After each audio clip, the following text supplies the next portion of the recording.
Oh my goodness.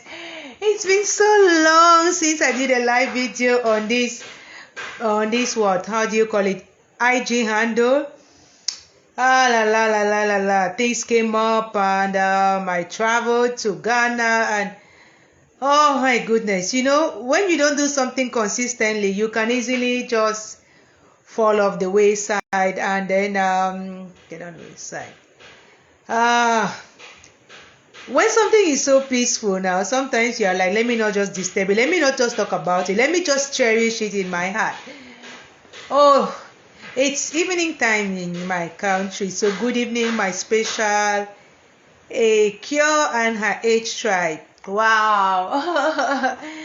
Oh, anyway, fortunately I didn't make this to be about my king or about the relationship. I made it to be about my experience.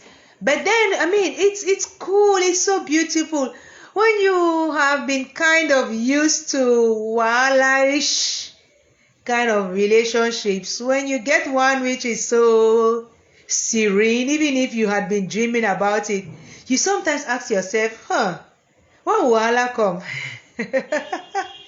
Like there must be wahala, right? There must be a misunderstanding. And it's also an opportunity to get to know each other better, and the way you handle it is also going to count. So I came back from Ghana on the 2nd of September. Today is the 9th. No, today is the 12th. Did I do any live when I was in Ghana? No. Did I do a live before going to Ghana? Not sure. Oh, bear with me. Oh, I don't even know that up to 50 people on this on this handle. But I'm not even. Oh, anyway. So this is also ministry. So I got the whisper today. Are you doing that live today on that channel, on that handle, or not? I was like, well, Papa, I have to minister. I have to pray in the morning, lead morning glory moment. I have to do this. I have to. And then you said I had to start doing this book review or the God Speaks Your Love Language. And now you want me to come and do a live on this. And after doing a live, I have to download from the archives and upload on the YouTube channel and all of those things. I am tired and I still have one more session at 8 p.m. I'm like, if I touch my bed, that client is gone. I'm not there on their own today. So I'm just sitting here like this saying, oh God, help me. That same God. And then one of the good things, frankly speaking, is that it's kind of a long distance relationship. So I don't have that pressure of, doing those things that people do when they are in the same space. And then, oh my goodness. Like even talking. First of all, the network is not the best and the crisis has resumed in that area. So you don't even want to call because you don't know what can happen if you call. So it's only chat like once in the morning, once in the evening. So it's now spiritual connection. And I'm so grateful that we have spent the whole month of June not communicating, not talking to each other, not writing directly. So we are already used to, just communicating in the spirit, just knowing that you are there, I'm there, we are good, we are together, fine. This is why I titled this a drama-free and serene relationship. Because yesterday I was on a show and we were talking about how people are taking each other out in relationships, either when it's over or when they see the the other person with an ex, or when they have a misunderstanding. Like, how did they get to that point? And we brought in emotional intelligence, and that's what I want to also mention. Because, well, drama-free doesn't mean that there's no misunderstanding, there's no small wahala, which is not really wahala per se, but it was like my feelings. I get feeling bad that I didn't do things like, the right way or the way that means something to my king, and then taking my time to think about how best to let him know that, and then he responding in a way that advocates more for peace than for war, and it's all about love languages. And I just started this book review. Okay, Father, now I know why you said I should do this video today. Okay, fine. So I was talking about God speaks your love language, and then love languages by Gary Chapman. Basically, you have 5 words of affirmation: quality time, acts of service, gifts, and physical touch, or physical touch and gifts in whatever order.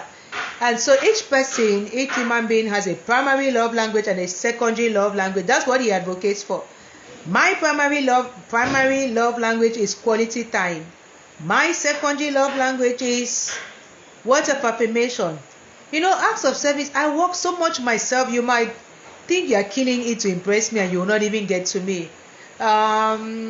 Physical touch, no, so. Gifts, frankly speaking, your time is already a gift for me. I don't need bags and shoes and all of those things to know that you love me. Frankly speaking, between talking with me for 15-30 minutes and then buying me a Louis Vuitton bag, better talk to me. The bag.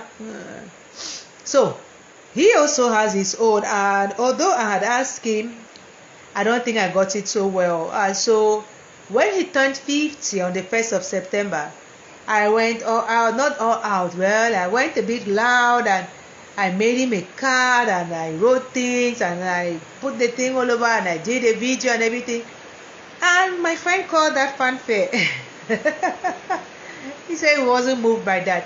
Anyway, I made a bet. Initially, I was like, you told me that nobody has ever celebrated your birthday. Now I'm celebrating and you're calling me. But there are ways to celebrate and there are ways to celebrate. So now I'm back and I cannot go to see him because, well, there's a crisis. And secondly, I also had instruction from above not to go there this September, which now makes sense because, well, there's this crisis. So had I been quick to go there and being caught up in the crisis, what would I have done? The lockdown, they say it's for a month. So that just makes sense. And the kids just resume school in a new school. So I have to be here at least for the whole of this month and even for next month. So fortunately, as I said, we are really 2 adults, and all that adrenaline rush is not in this whole relationship. And I'm just so grateful. Like, frankly speaking, do we need adrenaline rush at this age? Do we need drama? Do we need wala? Do we need all of those things? I don't know. And I don't only think it's at this age. Even when you are 20, 15, 30, what are you doing with drama? What are you doing with that kind of reckless adrenaline that can make you, break up the bed or slap somebody or insult somebody or do some kind of things before you realize what you have done? It's already too late. And wala, what are you doing, wala? My peace of mind, so important. Peace is priceless. I live with post-traumatic stress disorder, so I don't want stress. I don't want to be triggered. I don't want nothing. I'm actually the one who can even make some small in this relationship, but he just, like, he has a water hose. Each time I not so much, but a few times when I just want to. And that is how it should be, like, there should be somebody who kinds of tempers the other person. It can be both people, but, I know myself, so I think that he knows himself, and so we complement each other, and this is just beautiful. And it makes me want to just cherish all these things in my heart like Mary did, right? And just keep it quiet there and just enjoy it in my spirit. Like, I don't even want, frankly, maybe it was right to say fanfare, like, okay, I wouldn't do this again, Not everybody likes that, so makes sense. That's what I wanted to share, and I'm just very happy I've worked in obedience and done this video finally. And so now, Papa, I have done the video, and all is well that ends well. You have this kind of a relationship, please cherish it and make God the center of it, and let God and love lead. Prayer is the key. Prayer is the master key. I say a prayer every morning. I say a prayer every morning. Not because I have the king now in my life that I should stop praying. I used to pray before for one. Now I have one. I have to pray again for this one. Pray, pray, pray, pray without ceasing. And give God the glory in it all. That's how it works for me. Take care. God bless us all.